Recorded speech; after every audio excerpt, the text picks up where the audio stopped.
اعوذ باللہ من الشیطان الرجیم بسم اللہ الرحمن الرحیم وبہ نستعین انہ خیر ناصر و معین والصلاۃ والسلام علی رسولہ الکریم و اہل بیتہ الطیبین الطاہرین المعصومین ولعنۃ الدائمۃ علی اعدائہم من یوم العداوۃ الی یوم الدین۔ اما بعد فقد قال اللہ تبارک و تعالی فی کتابہ الحکیم بسم اللہ الرحمن الرحیم لیس کمثلہ شیء وہو السمیع البصیر۔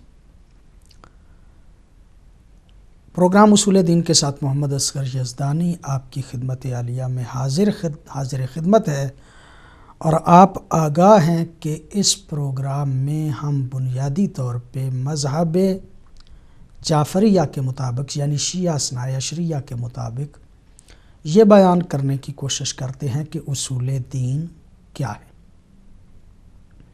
ظاہر سی بات ہے، اس بات کو کئی مرتبہ کیا جا چکا کہ دین کے دو حصے ہیں، ایک حصے کا نام اصول دین ہے اور ایک حصے کا نام فروعات دین ہے۔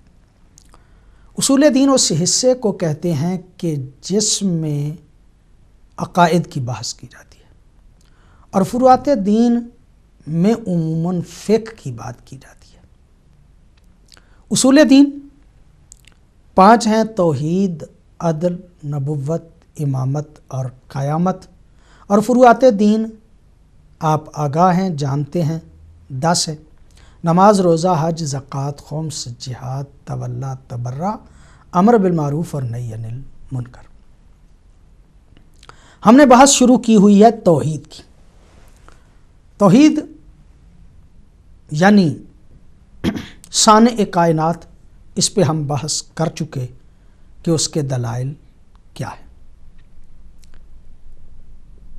بحث کو چلتے چلتے اس مرحلے پہ ہم سب کا پروگرام میں لے کے آئے تھے کہ خالق حقیقی کی کچھ صفات ہیں۔ وہ صفات جو ہیں مذہب آل محمد کے مطابق وہ صفات عین ذات ہیں، زائد بر ذات نہیں۔ یعنی صفت اور موصوف سرکار حضرت امیر المومنین علی علیہ الصلوۃ والسلام کا یہ فرمان نہج البلاغہ میں موجود ہے، لشہادت کل صفت انہا غیر الموصوف۔ ہر صفت اس بات کی گواہ ہے کہ وہ موصوف کا غیر ہے، اور ہر موصوف اس بات کا گواہ ہے کہ وہ صفت کا غیر ہے۔ جب ہم صفات کی بحث کرتے ہیں تو صفت اور موصوف ان دونوں کو اگر جدا جدا تصور کر لیا جائے تو خالق حقیقی کی جب بات کی جائے گی تو کہا جائے گا کہ ایک وہ ذات اور ایک اس کی صفت۔ جب سے وہ ذات ہے اس وقت سے اس کی صفات ہے، تو جب ہم کسی صفت کو اس کے لیے ثابت کریں گے تو کئی ایک قدیموں کے قائل ہو جائیں گے۔ صرف اللہ رب العزت کو ہم قدیم تسلیم نہیں کریں گے، اس کی ذات کو قدیم تسلیم نہیں کریں گے، بلکہ اس کی صفات کو بھی قدیم ہی تصور کیا جائے گا، جو کہ درست نہیں۔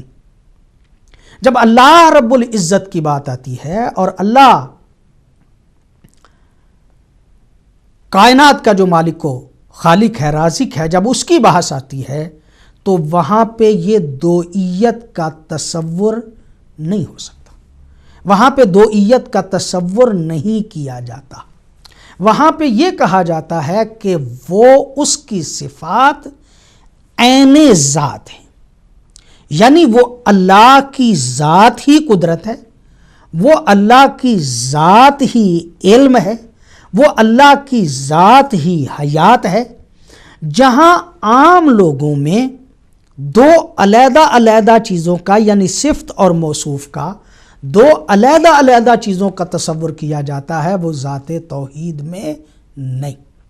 اس کی ذات عین یعنی اس کی صفات عین ذات ہے، ذات بھی وہی ہے، صفات بھی وہی ہے، وہاں پہ دوئیت کا تصور نہیں، بلکہ بعض علماء تو یہ کہتے ہیں کہ جب ہم اللہ رب العزت کی صفات کے بارے میں ذکر کرتے ہیں تو وہ بنیادی طور پہ اپنے سمجھنے کے لیے دوسروں پہ قیاس کرتے ہوئے اس کی صفات کا قائل ہوتے ہیں، اس کی صفات کے بارے میں کہتے ہیں۔ یعنی جب کہا جاتا ہے کہ اللہ قادر ہے تو قدرت عام طور پہ دوسروں کی طرف نظر کر کے اس کی قدرت کو سمجھنے کی کوشش کرتے ہیں۔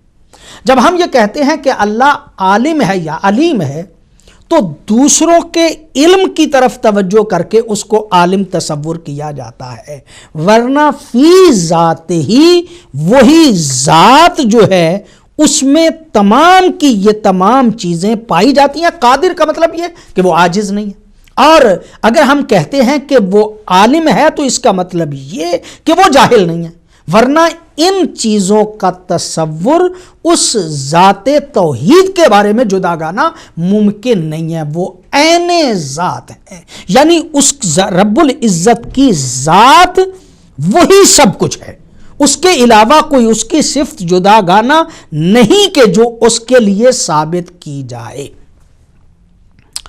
جب صفات کی بات آتی ہے تو عموماً علماء صفات کو بھی دو حصوں میں تقسیم کرتے ہیں۔ کچھ اس کی ایسی صفات ہیں کہ جن صفات کو صفات ثبوتیہ کہا جاتا ہے، اور کچھ ایسی صفات ہیں کہ جن صفات کو صفات سلبیہ کہا جاتا ہے۔ صفات ثبوتیہ اور صفات سلبیہ، ان کے لفظوں پہ اگر غور کیا جائے تو صفات ثبوتیہ وہ کہ جو اس ذات کے لیے کہی جاتی ہیں، اور صفات سلبیہ وہ صفات کہ جو اس ذات میں نہیں پائی جاتی۔ اب اگر ہم کہتے ہیں صفات ثبوتیہ اور صفات سلبیہ تو اس بحث میں جانے سے پہلے بھی کہ وہ کتنی ہیں، صفات ثبوتیہ کتنی ہیں اور صفات سلبیہ کتنی ہیں، یعنی ہر وہ صفت کہ جس کو صفت کمال کہا جائے وہ اس ذات میں پائی جانی چاہیے، اور ہر وہ نقص کہ جس کے لیے لفظ نقص کہا جائے وہ اللہ رب العزت میں نہیں پایا جاتا۔ ہر کمال اس میں پایا جاتا ہے، اور ہر قسم کا نقص جو ہے اس سے وہ منزہ و مبرہ ہے۔ اب کتنی صفات ثبوتیہ ہیں اور کتنی صفات سلبیہ ہیں؟ پہلی بات تو یہ وہ کمال سے خالی نہیں اور کسی قسم کا نقص اس میں پایا نہیں جاتا، اس لیے کہ اگر اس میں ہر قسم کا کمال نہ پایا جاتا ہو تو وہ صانع ہو ہی نہیں سکتا۔ صانع کائنات یعنی اس کائنات کا بنانے والا وہی ہو سکتا ہے کہ جس میں ہر قسم کا کمال پایا جاتا ہو، اس لیے کہ فاقد شے موتی شے نہیں ہوتا۔ جس میں خود کوئی چیز نہ پائی جاتی ہو وہ کسی دوسرے کو کیسے عطا کر سکتا ہے؟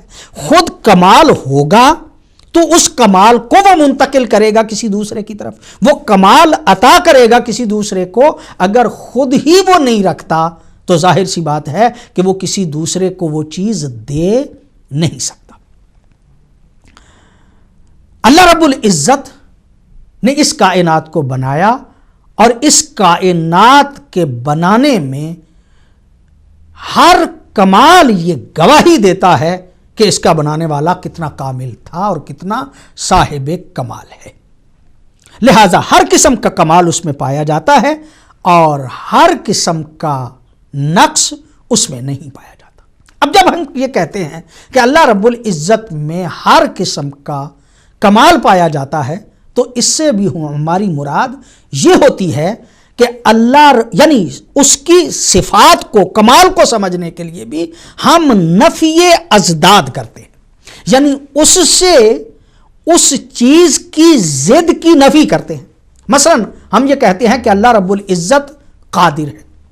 جب کہا جاتا ہے کہ اللہ رب العزت قادر ہے تو اس کا معنی یہ ہوتا ہے کہ وہ عاجز نہیں، اور جب یہ کہا جاتا ہے کہ اللہ رب العزت عالم ہے تو اس وقت اس کا مطلب یہ ہوتا ہے کہ وہ جاہل نہیں، یعنی نفی جہل اور نفی عجز جو ہے اسی کو ہم قدرت کہتے ہیں، اسی کو ہم علم کہتے ہیں۔ کہنے کا مطلب یہ کہ جب صفات خداوندی جو ہیں ان کو ثابت کیا جاتا ہے تو اصل میں ہم اس صفات کو ثابت اس طرح سے کر رہے ہوتے ہیں کہ اللہ رب العزت سے اس کی ازداد جو ہیں ان کی نفی کر دی جائے، یعنی ہر کمال اس میں پایا جاتا ہے اور اس کمال کی ضد جو ہے اس کی نفی کر دی جائے، تو اس کا مطلب یہ کہ اس کے لیے کمال کو ثابت کرنے کی ضرورت نہیں رہتی، چونکہ ہم نے نفی ازداد کر دی ہے، ہم نے یہ ثابت کر دیا کہ اللہ رب العزت جو ہے وہ عاجز نہیں، تو اس کا مطلب یہ کہ وہ قادر ہے، ہم نے یہ ثابت کر دیا کہ اللہ رب العزت جو ہے وہ جاہل نہیں، تو اس کا مطلب یہ کہ وہ عالم ہے۔ گویا اللہ کی صفات ثبوتیہ کا معنی ہی بنیادی طور پہ یہ بنتا ہے کہ اس سے ان چیزوں کی ضدوں کی نفی کر دی جائے۔ اب جب ہم کہتے ہیں کہ اللہ رب العزت قادر ہے اور اس میں یہ صفات جو ہیں وہ پائی جاتی ہیں، تو اس وقت بھی ہمیں اپنے آپ پہ اس کا قیاس نہیں کرنا چاہیے۔ جس طرح انسان قادر ہے اس طرح سے اللہ قادر ہے۔ یا مثلا فرض کریں کہیں کہ فلاں شخص جو ہے وہ موجود ہے، ہم کہتے ہیں کہ زید موجود ہے، اسی طرح سے اللہ تعالیٰ رب العزت کے بارے میں ہم کہیں گے کہ وہ موجود ہے؟ نہیں۔ کیوں؟ اس لیے کہ ہم موجود بذات نہیں اور وہ موجود بذات ہے۔ فرض کریں کہ کہا جاتا ہے کہ زید موجود ہے، سمیع بصیر ہے، وہ دیکھتا بھی ہے، سنتا بھی ہے، عالم بھی ہے۔ اب زید کی جب بحث ہوئی تو یہ ذاتاً خود موجود نہیں ہے، کسی اور کی وجہ سے زید موجود ہے، کسی اور نے علم دیا یا حاصل کیا تو اس کی وجہ سے یہ عالم ہے، کسی اور نے قدرت دی تو یہ قادر ہے۔ اللہ رب العزت کا قیاس کسی دوسرے پہ نہیں کیا جا سکتا، اس لیے کہ باقی سب کسی غیر کی وجہ سے ہیں اور اللہ رب العزت بے ذات ہی ہے۔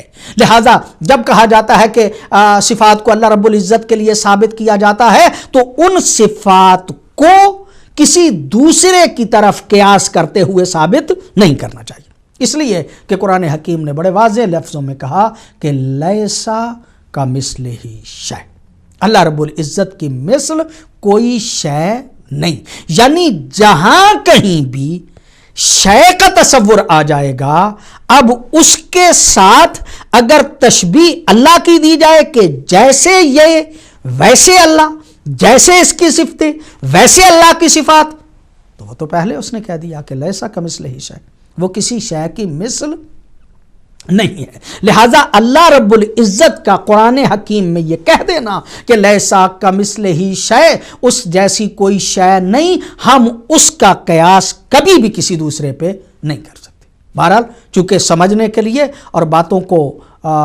اپنی فکروں میں جو ہے وہ ڈالنے کے لیے کہا جاتا ہے، جب عام طور پہ صفات کا تذکرہ کیا جاتا ہے صفات ثبوتیہ کا، اگرچہ صفات ثبوتیہ بھی منحصر نہیں ہے انہی میں کہ جن کا ہم ذکر کر رہے ہیں، بلکہ ان کے علاوہ بھی اس کی صفات جو ہیں وہ بیان کی جا سکتی ہیں، لیکن جو عام طور پہ سمجھنے کے لیے میں عرض کر رہا ہوں وہ صفات کے جو اس کی عین ذات ہے، وہ بڑی بڑی وہ صفات کہ جن کا ذکر کیا جاتا ہے وہ عام طور پہ 8 ہے، یعنی 8 ایسی صفات ہیں کہ جن کو صفات ثبوتیہ کا نام دیا جاتا ہے۔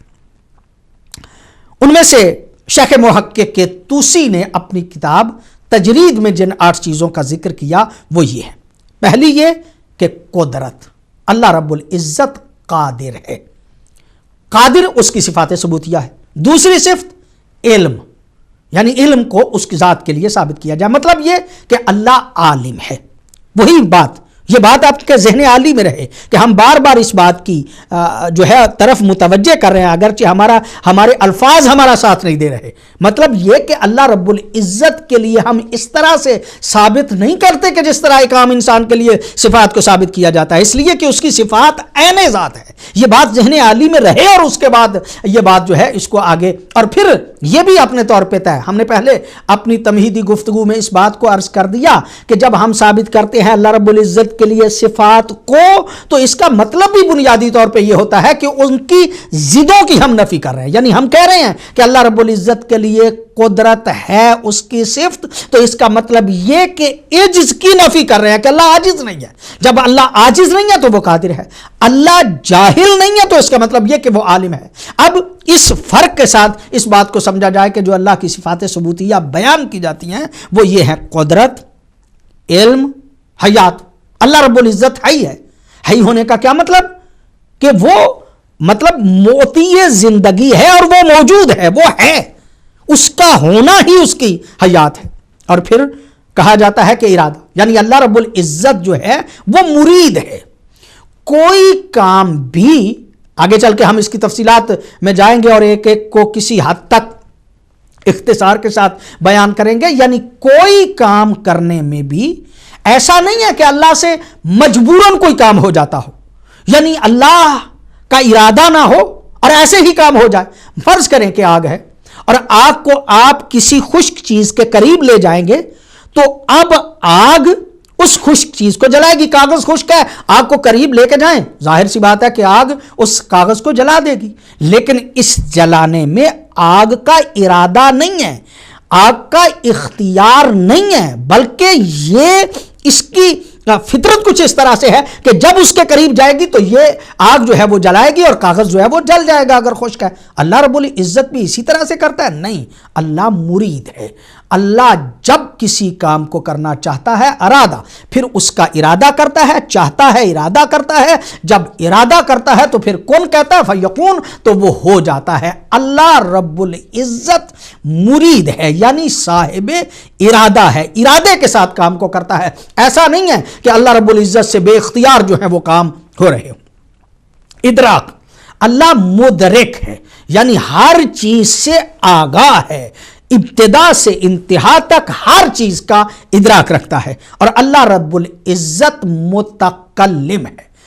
انشاءاللہ وضاحت میں نے عرض کیا کہ آگے چل کے ہم کسی حد تک ان کی تھوڑی تھوڑی جو ہے وہ کریں گے. متکلم ہے اللہ. اللہ کے متکلم ہونے کا معنی یہ ہے کہ اللہ رب العزت کسی بھی چیز میں قوت کلام کو پیدا کر سکتا ہے. اگر وہ کلام کرنا چاہتا ہے تو کسی نہ کسی چیز میں وہ اپنی کلام کو پیدا کر دیتا ہے. جیسا کہ حضرت موسیٰ کے لیے درخت سے آواز آنا شروع ہو گئی، او من وراء حجاب، یا کسی پردے کے پیچھے سے آواز جو ہے وہ آنا. یعنی اللہ رب العزت متکلم ہے. کیا معنی؟ یعنی اللہ رب العزت کلام پیدا کر دیتا ہے جس چیز میں چاہتا ہے. اسی معنی میں متکلم جو ہے اس کو کہا جاتا ہے. پھر اللہ رب العزت صادق ہے، یعنی صفت صدق اس میں پائی جاتی ہے. کیا مطلب؟ یعنی وہ یہ کہ وہ صادق ہے. اللہ رب العزت کبھی بھی، یعنی کیا مطلب؟ وہی اگر بات کو اسی طرح سے لے جائیں کہ اللہ رب العزت میں کذب نہیں پایا جاتا. جب کذب کی نفی کی جائے گی تو ظاہر سی بات ہے کہ اس کے صدق ہونے کا پتہ چل جائے گا. اللہ رب العزت صادق ہے، یعنی اس میں کذب کسی قسم کا نہیں پایا جاتا. جب وہ کسی قسم کا کذب اس میں نہیں پایا جاتا، اور ہمیشہ قرآن حکیم بھی اس بات پہ گواہ ہے کہ اللہ رب العزت نے جو ہے وہ کاذبین کو ہمیشہ اپنی بارگاہ سے دھتکارا ہے اور لعنت کی ہے ان پہ کہ جو جھوٹے ہوتے ہیں. وہ خود بھی صادق ہے اور ایسوں کو ہی پسند کرتا ہے کہ جو صادق ہوں. اور پھر پوری کائنات کو یہ کہتا ہے کہ کونو مع الصادقین، ہمیشہ سچوں کے ساتھ رہو، ہمیشہ صادقین کے ساتھ رہو. اور آخری صفت جس کو کہا جاتا ہے سرمدی. سرمدی سے مراد یہ کہ وہ ازلی ہے، ابتدا سے ہے اور ہمیشہ رہے گا. قرآن مولا امیر المومنین حضرت علی علیہ السلام نے اس حوالے سے وہ بات جو ہم نے صفات کے بارے میں بیان فرمائی، مولا نے فرمایا کہ بے قول و تمام توحید ہی نفی الصفات عنہ. حقیقت میں اس کی توحید کا معنی ہی یہ ہے کہ اس سے صفات کی نفی کی جائے. لشہادت کل صفت انہا غیر الموصوف و بشہادت کل موصوف انہو غیر الصفہ، اس لیے کہ ہر موصوف گواہی دیتا ہے کہ وہ صفت کا غیر ہے اور ہر صفت گواہی دیتی ہے کہ وہ موصوف کا غیر ہے.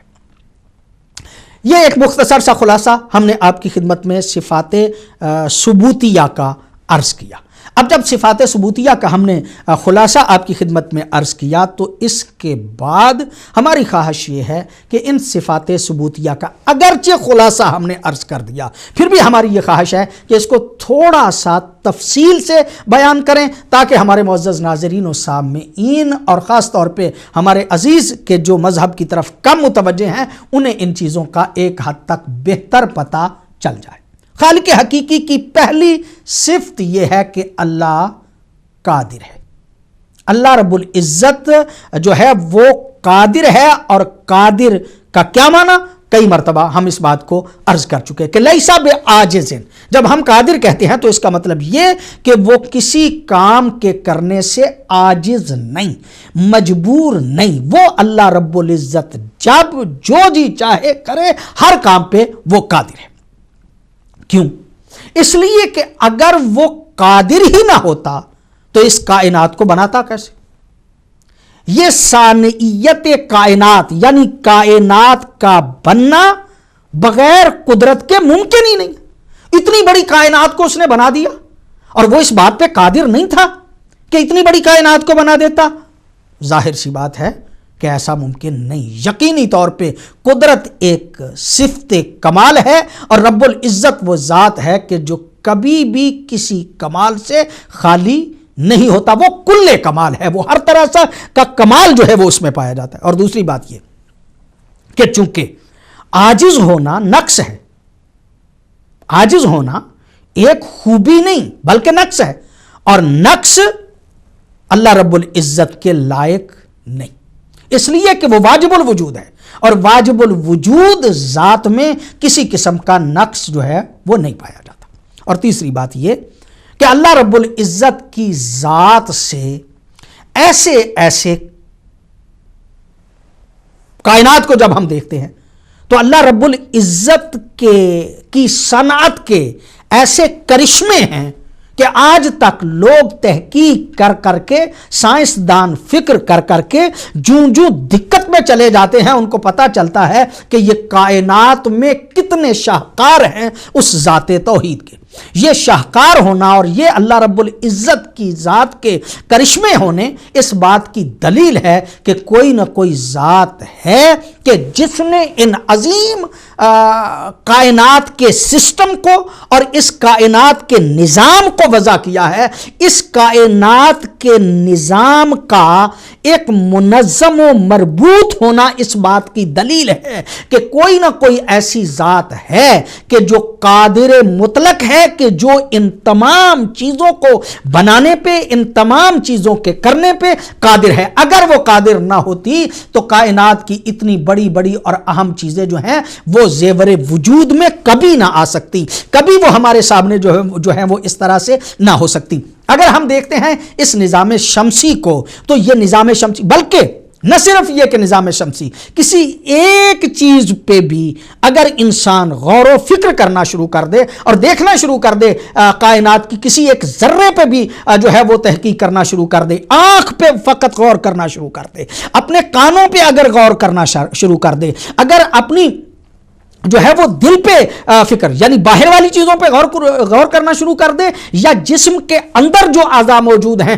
ان پہ تحقیق و ریسرچ کرنا شروع کر دے۔ آج تک جتنے ڈاکٹر ہیں، جتنے سائنسدان ہیں، جتنے لوگ جو اہل فکر ہیں، وہ غور کر رہے ہیں تو اللہ کی اس صنعت کو سمجھنے کی کوشش کر رہے ہیں، اور جو سمجھتے ہیں تو ساتھ ان کو پتہ چلتا جاتا ہے کہ وہ اللہ رب العزت کتنا بڑا قادر ہے۔ اگر نظام شمسی کو دیکھا جائے تو نظام شمسی ہی انہیں بتاتا ہے۔ آج تک محققین اور صاحبان فکر و نظر جو ہیں وہ آج بتا دیتے ہیں کہ 10 سال کے بعد کیا ہوگا، سورج گرہن کب ہوگا، چاند گرہن جو ہے وہ کب ہوگا، یہ بتا دیتے ہیں کہ فلاں تاریخ جو ہے وہ کس وقت جو ہے وہ آئے گی، فلاں نماز کا وقت جو ہے وہ بھی پہلے سے متعین کر دیا جاتا ہے۔ مثلا یہ کہ اس کائنات پہ غور و فکر کرتے ہوئے وہ سمجھ جاتے ہیں کہ اگلے ماحول جو ہے، اگلا حالات جو ہے وہ کیسے ہوں گے۔ یہ کیوں ہے؟ یہ اسی لیے ہے کہ اس کائنات کو اللہ رب العزت نے ایک نظم کے تحت پیدا کیا ہے، ایک منظم انداز سے پیدا کیا ہے۔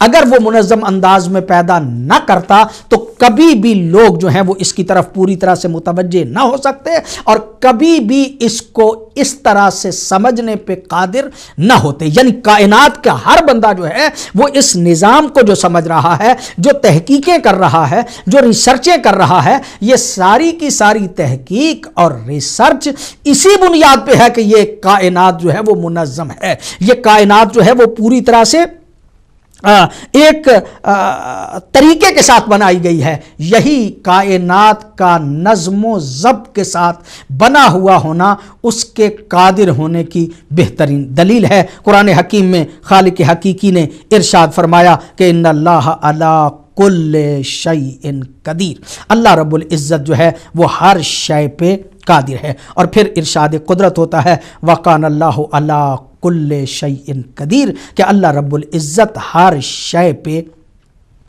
قادر ہے۔ اللہ رب العزت کا یہ ارشاد قدرت کہ وہ ہر شے پہ قادر ہے، اسی بات کی دلیل ہے کہ رب العزت قادر مطلق ہے۔ البتہ جب ہم کہتے ہیں کہ قادر مطلق ہے تو اب یہاں پہ پھر ایک بحث جو ہے وہ اور چل نکلتی ہے۔ وہ بحث یہ ہے کہ اللہ اگر قادر ہے تو کیا وہ ہر چیز پہ قادر ہے؟ اگر وہ قادر ہے تو اس قادر ہونے کا معنی کیا ہے؟ بعض یہ کہتے ہیں، اگر میں اس کو علمی اصطلاح میں کہوں تو چونکہ تین بہت بڑے بڑے مذاہب ہیں علم کلام میں۔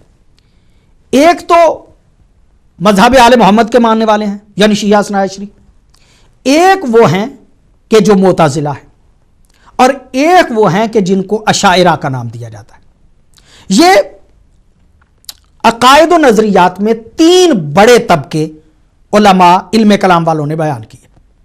شیعہ اثنا عشری یعنی آل محمد کے مذہب کے ماننے والے، جعفری، معتزلہ اور اشاعرہ۔ تھوڑا سا فرق اس کو بیان کر کے پھر آگے گزرتا ہوں۔ مذہب آل محمد کے ماننے والے وہ ہیں کہ جو اپنے اصول میں 5 چیزوں کو شمار کرتے ہیں: توحید، عدل، نبوت، امامت اور قیامت۔ جو ان 5 چیزوں کا قائل ہو اسے جعفری کہا جاتا ہے۔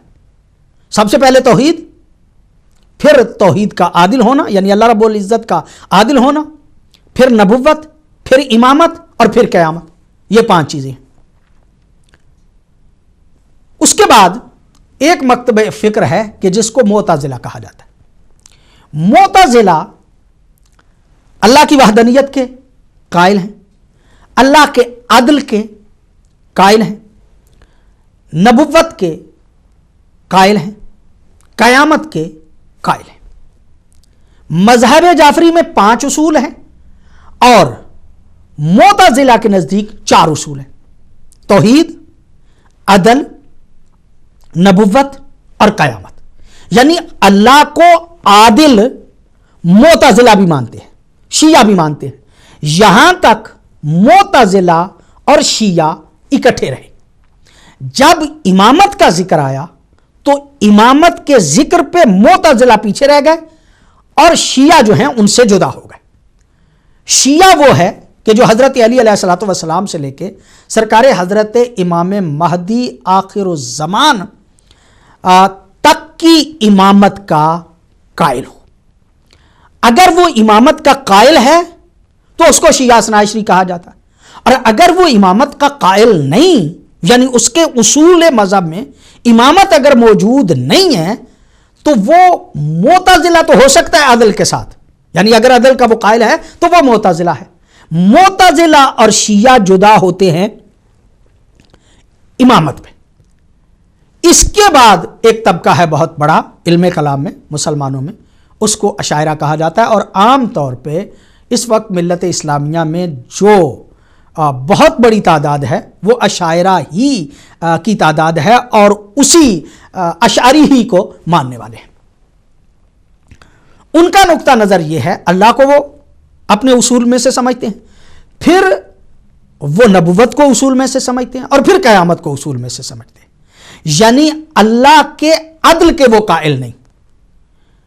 معتزلہ عدل کے بھی قائل تھے، البتہ امامت کے قائل نہیں تھے۔ اشاعرہ جو ہیں یہ عدل خداوندی کے بھی قائل نہیں اور امامت کے بھی قائل نہیں۔ گویا تین طبقات ہو گئے، ایک وہ کہ جن کے تین اصول مذہب ہیں، وہ کون کون سے ہیں؟ توحید، نبوت، قیامت۔ توحید، نبوت اور قیامت۔ میں یہ کہنا چاہ رہا ہوں کہ ہمارے نزدیک یہ مسلم ہے کہ جو توحید کا قائل ہو، نبوت کا قائل ہو اور قیامت کا قائل ہو، اسے مسلمان کہا جاتا ہے۔ یعنی اسلام کے لیے، مسلمان ہونے کے لیے یہی تین اصول جو ہیں وہ کافی ہیں، اس سے بندہ مسلمان ہو جاتا ہے۔ لیکن آخرت کے لیے اگر بندہ چاہتا ہے کہ جنت جو ہے اس کا حقدار بنے، تو اس کو اللہ رب العزت کے عدل کا بھی قائل ہونا پڑے گا، اور اللہ رب العزت کے عدل کے بعد نبوت کے ساتھ ساتھ امامت کا بھی قائل ہونا پڑے گا۔ اس لیے کہ جو بندہ پیغمبر گرامی صلی اللہ علیہ وآلہ وسلم کے بعد پیغمبر گرامی کے دیے ہوئے اس نظام کا قائل نہیں کہ جو قیامت تک رہنا ہے، اس کی آخرت کا ٹھیک ہونا یہ تصدیق نہیں کی جا سکتی۔ آخرت کے ٹھیک ہونے کے لیے امام کا قائل ہونا بہت زیادہ ضروری ہے۔ حاضر ہوتے ہیں ایک چھوٹے سے وقفے کے بعد۔